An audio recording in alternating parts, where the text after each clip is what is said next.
Alkitab murni, kisah penciptaan dunia Adam dan para nabi hingga ke penggenapan nubuatan di tanah Israel. Yesus Kristus dilahirkan sebagai penebus semua manusia yang berdosa. Ia disalibkan dan bangkit pada hari ketiga, naik ke surga dan akan datang kembali. Itu ajaran Alkitab murni. Semuanya berawal dari satu pertanyaan sederhana. Pertanyaan itu ditambah seorang raja yang super paranoid memicu sebuah pelarian di tengah malam yang benar-benar mengubah jalannya sejarah. Nah, dalam pembahasan kali ini, kita akan mengurai kisah dramatis tentang pengejaran, ramalan kuno, dan penyelamatan. Fokusnya, seorang bayi yang baru lahir, dan seorang penguasa yang gak akan membiarkan apapun mengancam tahtanya. Nah, ini dia. Semuanya dimulai dari pertanyaan ini. Diajukan oleh para cendekiawan misterius dari timur.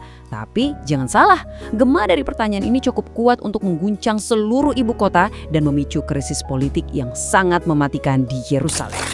Oke, jadi para Majus ini yang bisa dibilang ahli perbintangan, mereka tiba di Yerusalem pada masa pemerintahan Raja Herodes. Kita tahu kan, Herodes ini penguasa yang terkenal ambisius dan brutal banget kalau soal mempertahankan kekuasaan.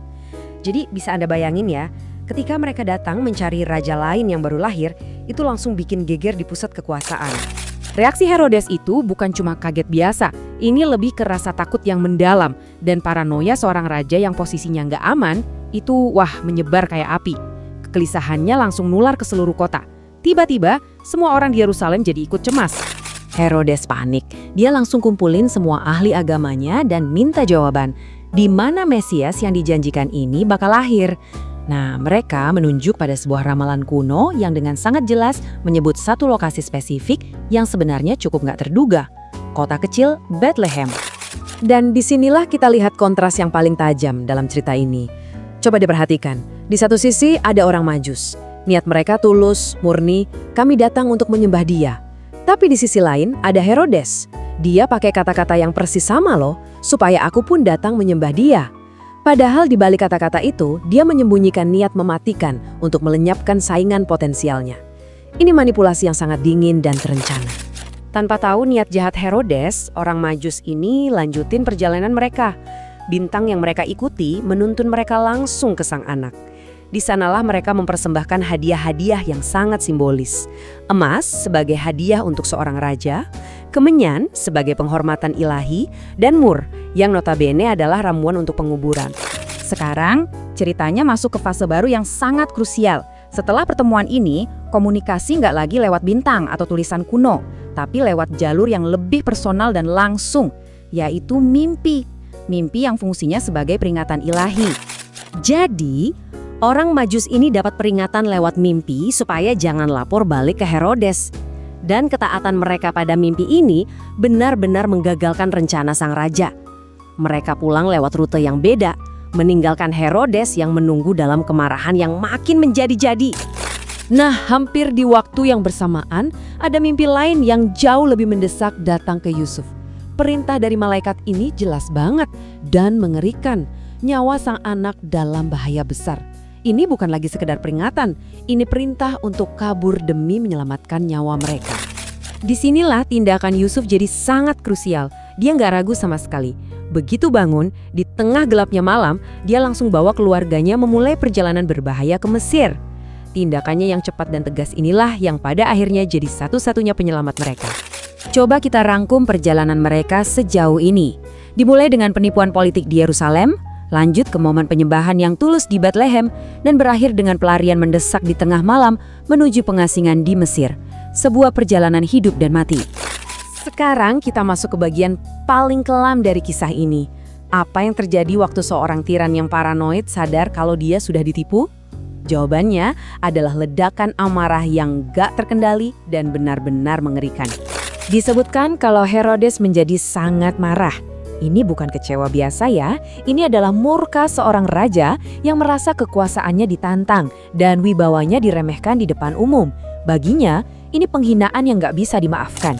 Dalam kemarahannya itu, Herodes mengeluarkan perintah yang gak terbayangkan. Berdasarkan informasi waktu yang dia dapat dari orang Majus, dia perintahkan pembunuhan semua anak laki-laki di Bethlehem dan sekitarnya yang usianya 2 tahun ke bawah. Sebuah tindakan brutal yang diperhitungkan dengan sangat dingin. Tragedi ini yang kita kenal sebagai pembantaian anak-anak tak berdosa dipandang sebagai penggenapan ramalan dari Nabi Yeremia. Ini menghubungkan penderitaan yang terjadi saat itu dengan kesedihan historis yang mendalam dari bangsa Israel. Oke, setelah masa pengasingan yang penuh ketegangan di Mesir, babak akhir dari kisah pelarian ini pun dimulai. Ancaman yang paling utama sudah lewat, ini membuka jalan bagi keluarga kecil ini untuk akhirnya bisa kembali ke tanah air mereka. Dan sekali lagi, mimpi jadi titik balik dalam cerita. Kabar kematian Herodes, sang tiran itu, disampaikan kepada Yusuf. Ini adalah sinyal bahwa bahaya terbesar telah berakhir dan mereka bisa mulai berpikir untuk pulang. Perintah malaikat kali ini adalah kebalikan total dari yang pertama. Bukan lagi larilah, tapi pulanglah. Masa pengasingan di Mesir sudah selesai, waktunya tiba untuk memulai babak yang baru. Tapi perjalanan pulang mereka ternyata nggak semulus itu. Waktu Yusuf dengar kalau putra Herodes, yaitu Arkelaus, yang terkenal sama kejamnya kayak bapaknya, sekarang berkuasa di Yudea, rasa takut itu muncul lagi. Ternyata bahayanya belum benar-benar hilang. Dan inilah dia, mimpi terakhir yang menentukan segalanya. Peringatan ilahi sekali lagi membimbing Yusuf, mengerahkannya menjauh dari Yudea yang berbahaya, menuju wilayah Galilea yang dianggap lebih aman. Di sanalah mereka akhirnya menetap, di sebuah kota kecil bernama Nazaret. Ternyata, keputusan untuk tinggal di Nazaret ini punya makna profetik yang sangat dalam. Ini menggenapi ramalan lain yang menyatakan bahwa dia akan dikenal sebagai orang Nazaret, yang selamanya menghubungkan identitasnya dengan kota kecil tempat dia dibesarkan.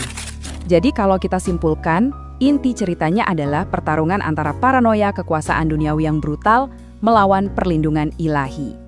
Ini adalah kisah tentang bagaimana serangkaian mimpi, peringatan, dan tindakan ketaatan yang sangat cepat akhirnya memastikan kelangsungan hidup seseorang melawan segala rintangan. Dan ini meninggalkan kita dengan satu pertanyaan menarik untuk direnungkan. Gimana caranya sebuah kisah yang diawali dengan pelarian putus asa untuk bertahan hidup justru membentuk pesan seorang pemimpin yang ditakdirkan untuk menantang kekuasaan dunia? Mungkin saja awal yang penuh bahaya ini adalah kunci untuk memahami pesan radikal yang akan dia sampaikan nanti.